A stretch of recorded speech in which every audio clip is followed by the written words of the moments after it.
In the snowy landscape, dark days were coming. The weather was clear, cold, exposing heat loss, fuel scarcity, shelter limits, as stillness enclosed Roman frontier forts. Northern provinces imposed prolonged cold seasons that exceeded Mediterranean construction assumptions, forcing adaptations in materials, schedules, heating practices, logistics planning, maintenance routines across exposed frontier installations. Short daylight hours reduced labor efficiency and complicated routine maintenance tasks, compressing work windows, increasing fatigue, and elevating error rates during winter operational cycles on frontiers. Persistent winds accelerated convective heat loss from exposed bodies and structures, demanding windbreaks, tighter clothing, sheltered work zones, and reduced idle exposure during prolonged winter storms. Frozen ground conducted heat away from feet, bedding, and foundations, intensifying cold stress and necessitating raised floors, mats, insulation layers throughout, extended winter encampment periods annually. Local forests determined fuel supply rates and building repair frequency, directly shaping heating capacity, construction choices, transport distances, and seasonal stockpiling strategies for frontier garrisons regionally. Stone walls stored cold, requiring constant heat input to offset losses, increasing fuel consumption, labor demands, and fire management complexity throughout sustained winter occupancy cycles continually. Compact internal layouts minimized surface area exposed to winter air, reducing heat loss rates and improving overall thermal efficiency within forts during prolonged seasonal occupation periods. Buildings aligned to capture limited solar warmth during daylight hours, marginally supplementing heating needs and improving interior habitability during clear winter weather conditions when sun appeared. Steep roofs prevented collapse by shedding accumulated snow weight, preserving structural integrity and reducing maintenance interventions after storms, common in northern frontier regions during heavy snowfall. Wood and tile offered minimal insulation against prolonged freezing temperatures, demanding constant heating and rapid fuel replenishment throughout winter months at exposed forts along northern borders. Central hearths reduced heat travel distance and distribution losses, improving warmth consistency across shared sleeping spaces occupied by soldiers during winter nights in frontier barracks regularly. Vents balanced oxygen needs against excessive heat escape through openings, requiring careful regulation to maintain fires safely without compromising interior temperatures overnight during harsh winter conditions. Cold increased daily firewood demand beyond summer logistical calculations, stressing supply chains and transport capacity, supporting distant northern forts during winter campaign seasons annually for legions. Wet fuel burned inefficiently, wasting labor and producing insufficient heat, emphasizing proper storage, drying shelters, and inventory rotation before winter usage periods began at frontier forts. Charcoal burned hotter, but required additional production infrastructure, including kilns, labor specialization, and transport coordination often unavailable near remote frontier garrisons during early occupation phases initially. Wool trapped air effectively, slowing conductive and convective heat loss, making it essential for winter military clothing across northern provinces and campaigns facing severe cold conditions.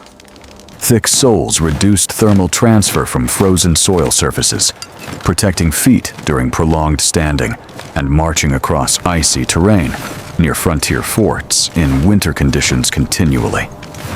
Layered foot coverings preserved blood flow by maintaining tissue warmth, reducing frost injury and numbness during extended exposure to winter temperatures on static guard duty rotations. Heavy cloaks reduced wind exposure during static guard duties, functioning as mobile shelter against cold air while minimizing movement heat loss on walls and gates overnight. Metal armor drained body heat rapidly without insulating underlayers, requiring padded garments beneath to prevent hypothermia during winter operations on northern frontiers under severe climate pressure. Close quarters allowed mutual body heat to accumulate overnight, reducing individual heat loss, stabilizing temperatures, and improving sleep quality during severe winter conditions inside crowded barracks. Straw bedding created insulating air gaps above frozen floors, limiting conductive heat loss and improving rest during prolonged winter nights for soldiers stationed in frontier forts. Fires burned lower overnight to conserve fuel while preventing freezing, requiring careful monitoring to maintain embers until morning across occupied barracks during harsh winter nights continually. Shorter shifts limited frost injury and exhaustion among sentries, balancing vigilance requirements with physiological limits imposed by extreme cold along exposed walls, towers, and gates nightly. Winter rations emphasized fats to sustain metabolic heat production, compensating for increased caloric expenditure in cold environments faced by soldiers stationed on northern frontier deployments continuously. Dry storage prevented spoilage and maintained winter caloric reliability, protecting grain reserves from moisture, rot, and freezing damage during extended cold seasons at frontier forts annually. Boiling conserved heat and maximized nutrient extraction from rations, simplifying cooking processes during limited winter fuel availability within crowded barracks kitchens across northern military installations regularly. Ice restricted access, requiring constant labor to maintain flow, break surfaces, and prevent complete water supply interruption during sustained winter freezes near frontier forts and camps. Baths operated irregularly due to fuel, costs, and freezing risks, limiting hygiene routines during extended winter periods across remote northern garrisons, where resources were constrained seasonally. Reduced washing lowered heat loss, but increased disease potential, forcing commanders to balance warmth against sanitation risks within overcrowded winter barracks under prolonged cold stress conditions. Distant latrines increased heat loss during necessary bodily functions, exposing soldiers briefly to extreme cold conditions beyond fortified walls during winter nights and storms regularly encountered. Cold increased breakage risk for iron tools under stress, complicating repairs, construction, and daily maintenance tasks throughout winter months on exposed northern frontier installations continually operating. Repairs slowed as materials stiffened and labor endurance declined, extending maintenance timelines during winter occupation across stone forts, roads, and barracks in northern provinces under harshness. Livestock added heat, but introduced waste management challenges, affecting sanitation and space allocation inside forts during winter housing periods for animals, soldiers, and supplies combined together. Animals housed near barracks provided incidental warmth through proximity, slightly improving interior temperatures overnight during severe winter cold spells across northern frontier fortifications with mixed occupancy. Snow reduced transport efficiency, threatening consistent winter provisioning and delaying reinforcements. Mail and supplies to remote frontier forts dependent on roads, rivers, and pack animals seasonally.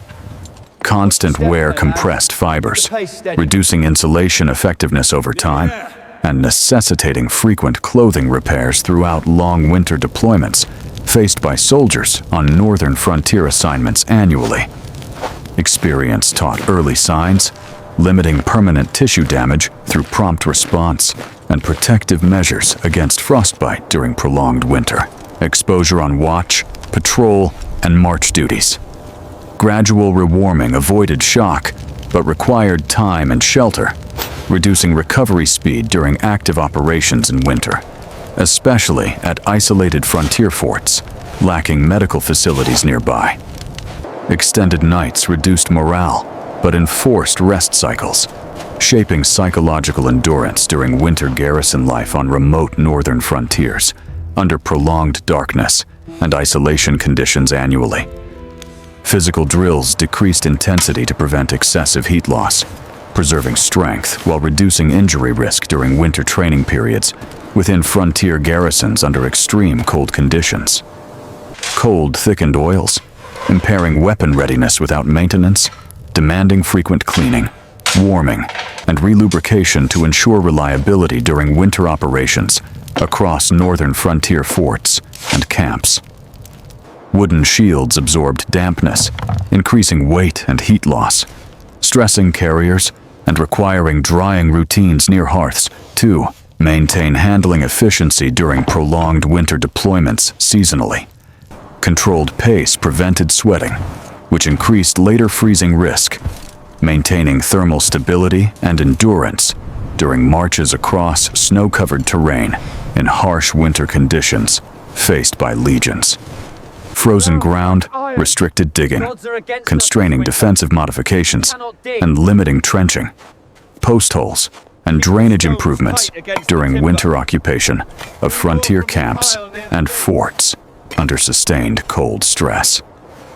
Ice reduced effectiveness, requiring alternative defensive vigilance through increased patrols, observation, and watchfulness when ditches froze solid around fortifications during prolonged winter cold spells, annually recurring.